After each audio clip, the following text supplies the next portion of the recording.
السلام علیکم و رحمت الله و برکاته.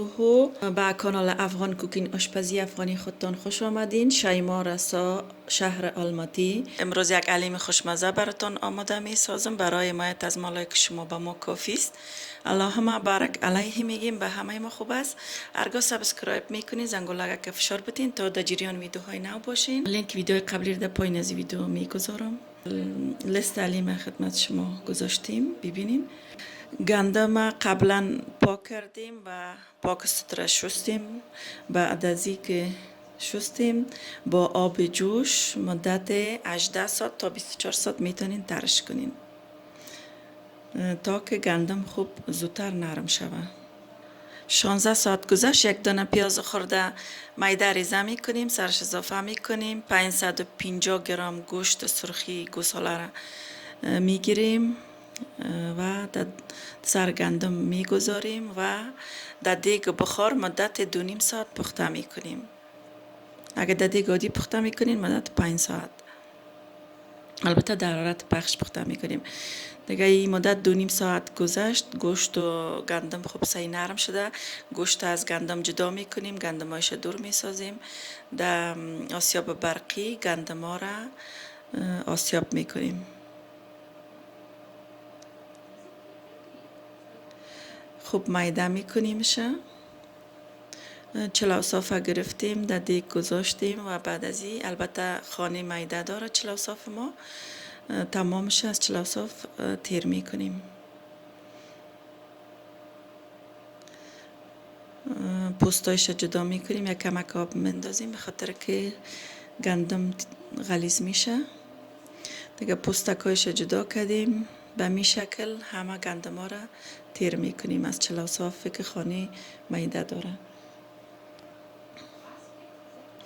دیگه از جک حالا میکشیم. از جک آسان تر است. شما کوشش کنین از جک برقی بکشین به خاطر که بسیار زیاد خوب میدان میکنه و زودم یعنی کار ما زودتر میشه. همیشه رد میکنیم از چلو صاف. دیگه این پوست گندم است. اما قدر پوست برآمده و حال دهش آب اضافه میکنیم در پوستا. یک بار دگام بلندر میکنیم تا که گندمای ما خوب میده شود و بار دوم ازش شیرش جدا میکنیم. ببخشید که گلون ما یکم تخریش داره. اون قسمی که دیدین دیگه تمام شیره را کشیدیم. هنوزم پوست داره. باید یک بار دگام ایره از جالی بکشیم. البته ما یک قلبیل لیلونی داریم که بسیار زیاد میده است. از قلبیل لیلونی میکشیم تمام مواد تا که یک قطره پوست در داخل شیره گندم نباشه. البته این کار بسیار سخت بود. مدت 1.5-2 ساعت در بر گرفت، اما میارزه. دیگه حال گوشت میده ریزه میکنیم. گوشت خوب پخته شده. در جک برقی مندازیمش و 3 گیلاس کلان آب درش اضافه میکنیم. البته گوشت دوبار میکشیم از جک برقی چون که جای نمیشه. دیگه نیم کردیم گوشت، حالا دوبار میکشیمش. خوب مدت 5 دقیقه یا 4 دقیقه میگذاریم که میده شود. دیگه حال شیره گندم قسمی که میبینین پاک ستره، یک دانه پوست هم در داخل یا سبوس است. دیگه به حساب پوست گندم از این قلبیل کشیدیم. قلبیل بسیار زیاد خانی میده داشت. دیگه شیره را انتقال دادیم در دیگ و حال گوشت که بلندر کردیم ایرم درش اضافه میکنیم. دیگه یک بار دوم گوشت بلندر کرده بودیم، البته 2 تقسیم کردم. دیگه ایرم اضافه میکنیم. خوب هم میزنیم گت بخوره. شما میتونین گوشت 1 ساعت بعد اضافه کنین. من همیال اضافه کردم که خامبوینته. یک قاشق غذاخوری پر نباشه نمک اضافه میکنیم و یک قاشق چای خوری زردچوبه اضافه میکنیم. به هم میزنیم. حرارت روشن میکنیم. و مدت 2 ساعت پخته میکنیم. البته در پلوش می باشیم، از پلوش دور نمیریم به خاطر که تای دیگ ما نگیرم، یعنی مثل سمنک شورش میدیم. یک گلاس برنج جوش میدیم تا که نرم شود. بعد از اینکه نرم شد همراه بلندر خوب بلندر میکنیم تا که کاملا مثل فرنی شود. قسمی که میبینین خوب نرم شد، این برنج اضافه میکنیم و پخته میکنیم. میتونین عاجل اضافه کنین، میتونین 1 ساعت بعد اضافه کنین، فرق نداره، چون ما 2 ساعت دیگه حلیمه باید پخته کنیم. دیگه چهارمغز داشتیم، 1 گلاس 1.5 گلاس چهارمغز میتونین بگیرین، میده میکنیمش و بعد از اینکه میده شد، یعنی بسیار میده نمیکنیم، جوکوی میکنیم.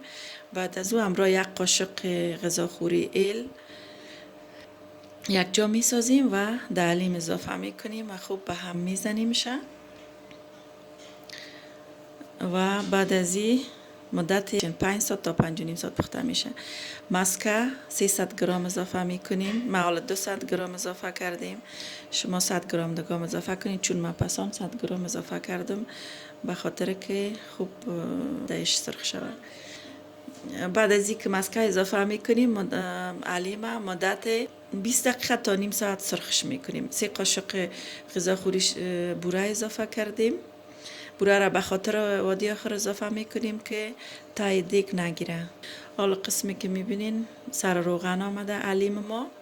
بعد از اینکه مدت 30-40 دقیقه سرخش کردیم سر روغن میآید و حلیم ما تقریبا دیگه آماده می باشه.